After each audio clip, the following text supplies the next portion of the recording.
Hello from Myrtle Beach. Today we are going to take you on a walk down this gorgeous beach, and we are going to tell you what Myrtle Beach is really like in the month of July. Hi, I'm Carmen. If you're new here, we cover everything in the Myrtle Beach area. If you're a return viewer, welcome back. We are so glad to have you with us. It is a gorgeous but super hot day here, which is typical for this time of year. We're going to talk about the weather, but we're also going to tell you about crowds. We're going to talk about all the events and exciting 4th of July stuff and what to expect. We're going to talk about some road closures and other information you need to have to enjoy your 4th of July and or July vacation if you're coming a little after July. So first off, let's talk about the weather, since we already mentioned that.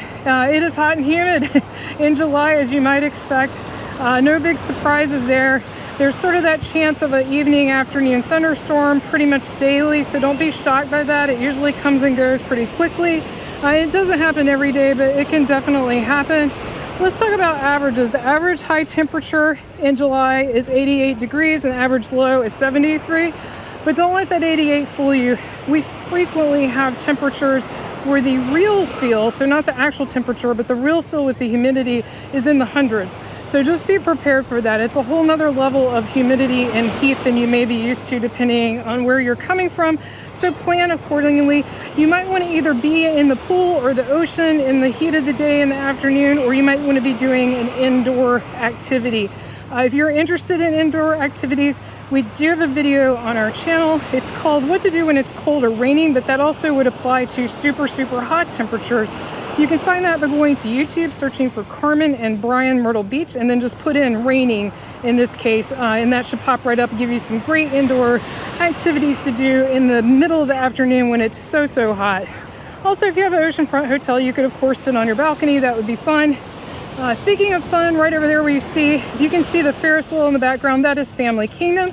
Family Kingdom is a fun place to go. It's an amusement park here in Myrtle Beach. Of course, we have a video on that too if you're interested in checking that out, but that's fun for the whole family. Definitely a fun thing to do there. So let's talk about the water temperature. So this is the ocean water. It ranges from 82 degrees to 86 degrees. So pretty warm. It's like almost like bath water. Not quite. It's not quite that warm, but it's pretty warm water, comfortable to the human skin. So it'll be nice and enjoyable. And it still cools you off despite the temperature of the water. It does make you feel cooler once you get in there. Here's a better view of Family Kingdom while we're walking by. This lot right here is where Splashes Waterpark used to be. Right now they're doing some grading on it, so we don't know what's coming next, but we'll let you know. Oh look, this is fun. Some people are going out on a banana boat. That's fun. They do boat rentals right in this area. That's what's happening there. That is fun. We're gonna have a good time. And so lots of things to do here right on the beach, as you can see. Now let's talk about crowds. So there's no crowds here because we're not by a hotel. We're right by this empty lot that they're working on. But let's talk about crowds. July is probably the most crowded month in Myrtle Beach, except for Memorial Day weekend. I think Memorial Day weekend is actually slightly more crowded because there's a large bike festival that weekend. But 4th of July in particular that week, because so many people have the entire week off, it is packed here. It's just absolutely packed. So if you're coming that week, strategies. Go early wherever you're going. The early bird does get the worm, so if you're eating out, go early. Make reservations if you can. If you can, eat lunch instead of dinner out. It depends, I know a lot of people like dinner. But if you do go to dinner, look for early bird specials so you get money off and you get to not wait so long. So all those things are tips to keep in mind. And the early bird thing applies to attractions too. If you go earlier, they'll be less crowded, there'll be less lines. So definitely keep that in mind. Got some fun boat rentals here. That's pretty cool. So we're gonna go up here and pass them. So also, let's talk about the crowds again in reference to traffic, and we want to talk about the traffic patterns here. So the traffic in Myrtle Beach can be a little tricky during, especially the 4th of July week. Also on the weekends, on Fridays and Saturdays from 4 p.m. to 2 a.m., they will close the northbound lane on Ocean Boulevard. And when they close that northbound lane on Ocean Boulevard, you can only go south. So if you're staying in one of these hotels on Ocean Boulevard, you're going to have to only go one direction, so you'll have to circle back around to get over to your hotel. So that can be a little tricky, especially if you're from out of town and not as familiar with the area. Tips for getting by in the very busy traffic is to actually go up to 17 bypass if you need to go north to south, or if you're really going a long way north to south, you can go on 31, but that would only be if you're going like from, say, Surfside Beach to North Myrtle Beach, a really long way north to south. If you're going a short way, you can definitely take, there's also Kings Highway, but it's incredibly busy too. Just like Ocean Boulevard, it moves faster than Ocean Boulevard, but stays pretty packed with people. So I definitely would look for 17 bypass to get from north to south. Or if you're going a shorter distance, you can look at Robert M. Grissom. That will help you with the traffic. If you have any questions about getting around in the crowds, let us know in the comments below, or any other questions about the month of July, definitely let us know in the comments. Also, if you're enjoying this video, be sure to give it a like. That helps other people find our videos, so we greatly appreciate that. We really do. So let's talk about events, and there is some exciting stuff. It's not just singular events, but there's stuff that's going on almost constantly in July because we are in prime summer season. So a lot of exciting things to share with you. As always, double check the times and dates online because they can change from the time of this recording. So we mentioned in our June video, but just to remind you in case you missed that video, Conway River Fest is June 28th, starting with river races at 10 a.m. and culminating at 9:30 p.m. with fireworks. This kicks off the 4th of July holiday week, and at 8 p.m. that night, which is June 28th, Night Ranger is actually going to headline this year, and that's who's saying Sister Christian. So if you're a fan of that 80s band, you might want to check that out.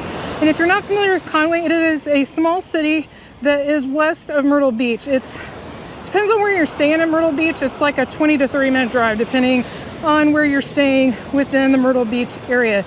Riverfest is something we enjoy and go to every year. It's more than what I mentioned. They have a festival, they have a golf cart parade, they have like food, drinks, stuff for kids to do. So it's really a cool kickoff to the 4th of July week.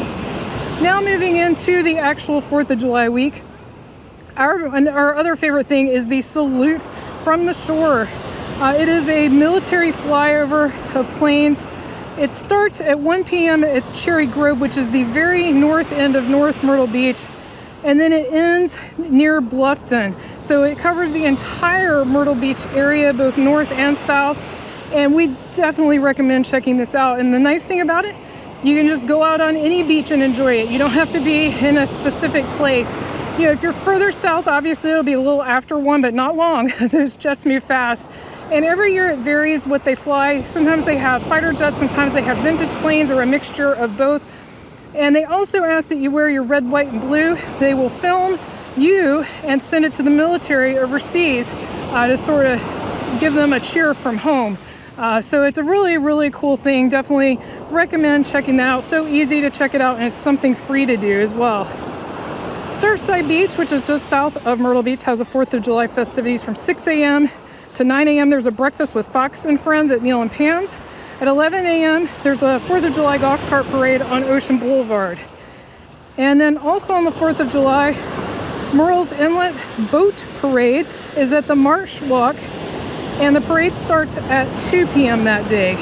If you want to catch some fireworks for the 4th of July, I'm going to give you a list of all the locations. There's a lot. Myrtle Beach Boardwalk has fireworks at the 2nd Avenue Pier at 9 p.m. The Marsh Walk and Murrells Inlet at 10 p.m. North Myrtle Beach at the Cherry Grove Pier at 9:30 p.m. Broadway at the beach at 10 p.m. Barefoot Landing at 10 p.m. Also in July, there's nightly entertainment at Broadway at the beach from 7 to 10 p.m., including live music, characters, strolling, stilt walkers, and more. In addition to their 4th of July fireworks that I mentioned, they will also have fireworks on Tuesday evenings during the summer. And also to celebrate Broadway at the Beach's 30th anniversary, they're having fireworks at 10 p.m. starting June 30th, and that will run nightly through the 4th of July. So that's pretty cool. And then also Barefoot Landing has similar evening entertainment and fireworks, with the exception of the 4th of July, are on Mondays at 10 p.m. weather permitting.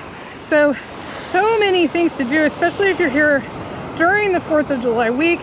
If you're not here during the 4th of July week, then there are lots of things to do at Broadway at the Beach and Barefoot Landing, including those fireworks that I mentioned.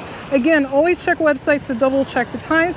If you know of any other cool things to do or events, leave those in the comments below. If If you'd like to learn more about Myrtle Beach and the surrounding area, be sure to click on the video on your screen right now. Thank you so much for watching. See you next time.